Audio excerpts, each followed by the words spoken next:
Hello दोस्तों, आपका स्वागत है हमारे क्लास शादाब सर क्लासेस में। और आज हम पढ़ेंगे पृथ्वी की घूर्णन गति का प्रभाव। किस प्रकार से पृथ्वी की घूर्णन गति हमको प्रभावित करती है, इसके बारे में हम जानेंगे अच्छे से। चलिए स्टार्ट करते हैं। इसका पहला प्रभाव क्या होता है? पृथ्वी की घूर्णन गति का पहला प्रभाव होता है दिन और रात का होना। दिन और रात क्यों होते हैं? पृथ्वी की घूर्णन गति के कारण होते हैं। कैसे होते हैं आगे हम समझेंगे। दूसरा क्या है? सूर्य, चंद्रमा आदि आकाशीय पिंड। सूर्य, चंद्रमा, सूर्य और चंद्रमा आदि आकाशीय पिंड पूर्व दिशा से पश्चिम दिशा की ओर गति करते हुए प्रतीत होते हैं। क्या होता है, आप देखते हैं कि सूर्य हो चाहे चंद्रमा हो, हमको लगता है ये पूरब दिशा से ऐसे निकले हैं और निकलने के बाद में होते होते होते होते पश्चिम दिशा की ओर डूब जाते हैं, अस्त हो जाते हैं। ऐसा क्यों होता है? इसका एकमात्र कारण है पृथ्वी का घूर्णन करना या पृथ्वी की घूर्णन गति के कारण। घूर्णन कहते हैं पृथ्वी का अपने अक्ष पर मोशन करना, गति करना। ठीक है, इसको कहते हैं अपनी धुरी पर। इसी को हम क्या कहते हैं? घूर्णन कहते हैं या घूमना कहते हैं। कैसे? चलिए आगे हम बात करते हैं। कैसे जानेंगे कि दिन और रात होता है? यहां समझाते हैं।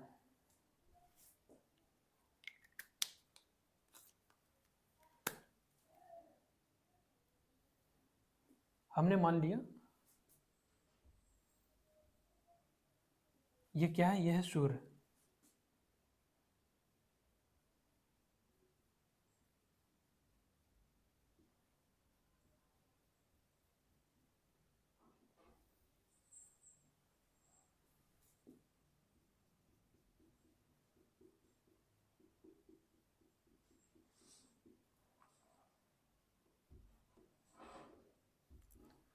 ये सूर्य है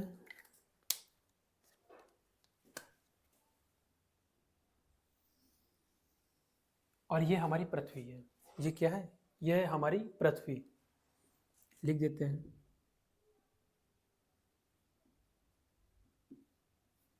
ठीक है, हमारी पृथ्वी क्या कर रही है?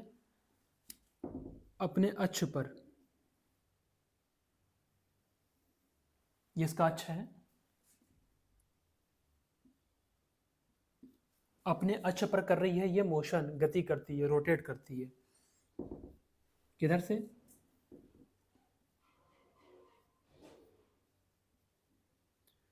पश्चिम से पूर्व की ओर। यह हमारी पृथ्वी कैसे मोशन करती है? अपनी धुरी पर, अपने अक्ष पर मोशन कर रही है पश्चिम से पूर्व की ओर। ठीक है, पश्चिम से पूर्व की ओर क्या करती है? गति कर रही है। देखिए क्या होता है, पृथ्वी का जो भी हिस्सा, जो भी पार्ट सूर्य के सामने होता है, ठीक है, सूर्य के सामने होता है, तो उस पार्ट पे क्या होती है? सूर्य की रोशनी बराबर मात्रा में पड़ रही होती है। सूर्य का प्रकाश क्या होता है? पड़ रहा होता है। और जिधर सूर्य का प्रकाश नहीं पड़ रहा होता है, क्योंकि हमारी पृथ्वी है गोल, गोल आकार होने के कारण हमारी पृथ्वी पे पूर्णतः पूरी तरीके से प्रकाश नहीं पड़ता है। प्रकाश केवल इसके आधे भाग में ही पड़ता है। और आधे भाग में क्या होती है? रात। जहाँ नहीं पड़ता है वहाँ पे क्या होता है? रात होती है। ठीक है, एग्जाम्पल के तौर पे मान लीजिए कि आप कोई बल्ब है, टांगे हैं, ठीक है, और उसका प्रकाश किधर जा रहा है? किसी समतल सतह पर जा रहा है। जैसे बोर्ड पे ये लाइट का प्रकाश जा रहा है तो ये पूरा का पूरा प्रकाशित है। अगर यही एक गोल होता, ठीक है, तो इसका क्या होता है? पूरे में प्रकाश ना जाता, आधी दूरी पे जाता, और आधे में भाग में क्या होता? प्रकाश ना जाता। जहाँ पे ना जाता वहाँ होता अंधेरा, जिधर प्रकाश जा रहा है वहाँ पे होता क्या? रोशनी होती, प्रकाशमान होता वो भाग। तो यहाँ होता है दिन, डे। ठीक है, और जिधर सूर्य का प्रकाश नहीं जा रहा होता वहाँ होती है रात। ये बात समझ गए? अब क्या हुआ कि यहाँ पे तो सूर्य का प्रकाश आसानी से जा रहा है, यहाँ पे क्या हो गया? दिन हो गया। और यहाँ पे इतने आधे भाग में सूर्य का प्रकाश नहीं जा रहा है, यहाँ पे हो गई रात। ठीक, ये पूरी रात है। फिर क्या हुआ, मान लिया कि ये ए पार्ट है और ये बी पार्ट है। इस समय पॉइंट नंबर बी पे सूर्य का पूरा प्रकाश आ रहा है आसानी से, और क्या होता है, ए पे नहीं आ रहा है।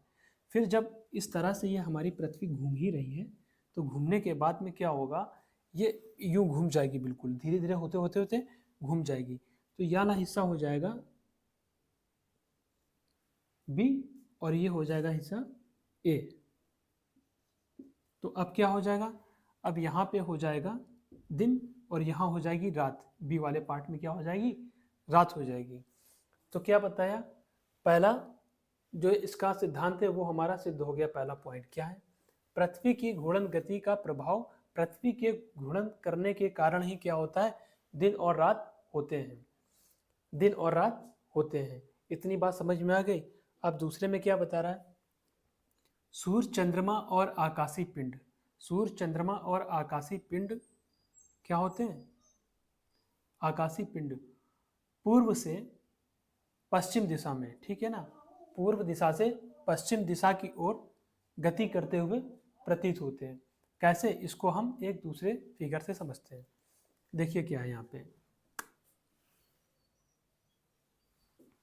ये हमारा सन है, सूर्य है, ठीक है, और हमारी पृथ्वी क्या कर रही है, इसके चारों ओर कर रही है परिक्रमा।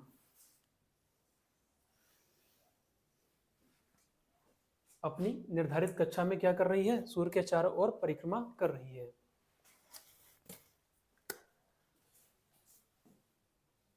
तो यहाँ पे अभी हम पृथ्वी हमारी यहाँ पे है पॉइंट ए पे, ठीक है। जब पॉइंट ए पे हमारी पृथ्वी है तो इसका ये वाला भाग जो है सूर्य के प्रकाश से प्रकाशमान हो रहा है, और इसका ये वाला पार्ट क्या है, उधर प्रकाश नहीं पहुंच रहा है। तो यहाँ पे क्या है, अंधेरा है, यानी रात है, ठीक है। अब क्या हुआ, कुछ देर के बाद में हमारी पृथ्वी घूमते हुए यहाँ पहुँच गई, ठीक है, यहाँ पहुँच गई। यहाँ पहुँचने के बाद में भी क्या होगा, ये इस यहाँ पे दिन होगा, और इसके ये आधे पार्ट में क्या हो जाएगी, रात हो जाएगी।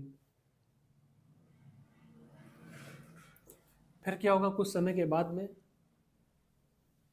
हमारी पृथ्वी इधर आ गई। अब क्या होगा, इसको ऐसे आपने डिवाइड किया, यहाँ पे क्या होगा, इतने पार्ट में दिन हो जाएगा और यहाँ हो जाएगी रात। ये तो दिन और रात के बारे में बता रहे हैं, इसको छोड़ दीजिए। अब जब हमारी पृथ्वी यहाँ पहुँचेगी, ठीक है, और फिर इस तरह से यहाँ पहुँच जाएगी, तो हमारी पृथ्वी जानते हो गति कर रही है, पश्चिम से पूर्व की ओर भी ये क्या घूम भी रही है, क्या हो रही है ना, ये घूम भी रही है। अगर हम यहाँ पे हैं, ठीक है, अगर हम यहाँ पे बैठे हुए हैं और यहाँ पे सूर्य है और हम क्या कर रहे हैं, इस तरह से गति कर रहे हैं, तो हमको ये लगेगा कि हम नहीं, सूर्य गति कर रहा है। कौन गति कर रहा है, सूर्य गति कर रहा है, और वो कैसे, पूर्व से पश्चिम की ओर घूम रहा है, जबकि हमारी पृथ्वी घूम रही है ऐसे, और कोई चीज़ बिंदु यहाँ पे स्थित है। हमारी पृथ्वी घूम रही है कैसे, पश्चिम से पूर्व की ओर, और कोई बिंदु यहाँ पे है जो सूर्य। तो हम जब सूर्य को देखते हैं तो लगता है सूर्य इधर पूरब से निकला और निकलते हुए पश्चिम की ओर अस्त हो गया, डूब गया, बल्कि वो अपनी जगह पे है। गतिमान कौन है, हमारा ही पिंड है, पृथ्वी ही गति कर रही है। ये इस कारण से होता है क्योंकि ये पृथ्वी की घूर्णन गति के कारण ही ऐसा प्रतीत होता है, बल्कि सूर्य अपनी ही जगह पे होता है और हमारी पृथ्वी क्या कर रही होती है, उसकी गति कर रही होती है, मोशन कर रही होती है अपने अक्ष पर भी और अपने दीर्घ वृत्त पे भी, ठीक है, दीर्घ कक्षा पे भी वो गति कर रही होती है, इसलिए हमें ऐसा प्रतीत होता है, जबकि सूर्य अपनी ही जगह पे होता है और गति हम कर रहे होते हैं। तो यही बात हो गई, क्यों, क्योंकि हमारी पृथ्वी पश्चिम से पूर्व की ओर क्या कर रही है, रोटेशन कर रही है, गति कर रही है, और अपनी कक्षा में भी गति करते हुए दिखाई देती है। ये क्यों है, क्योंकि ये पृथ्वी का घूर्णन के कारण ही होता है, क्योंकि हमारी पृथ्वी भी घूर्णन कर रही है, मोशन कर रही है, गति कर रही है, जिसके कारण हमको ऐसा लगता है कि दिन और रात हो रहा है। दिन और रात तो होते हैं। और दूसरी चीज़ क्या है, सूर्य, चंद्रमा और आकाशीय पिंड हमें ऐसा लगता है कि वो पूरब से पश्चिम की ओर जा रहे हैं, पूरब से निकलते हैं और पश्चिम की ओर अस्त होते हैं, बल्कि ऐसा नहीं है, हमारी पृथ्वी ही गति करती है। ठीक है, समझ में आया? इसको आप नोट कर लीजिए। थैंक यू वेरी मच मेरे दोस्तों, आप चैनल को सब्सक्राइब जरूर करें। बहुत बहुत आपका धन्यवाद।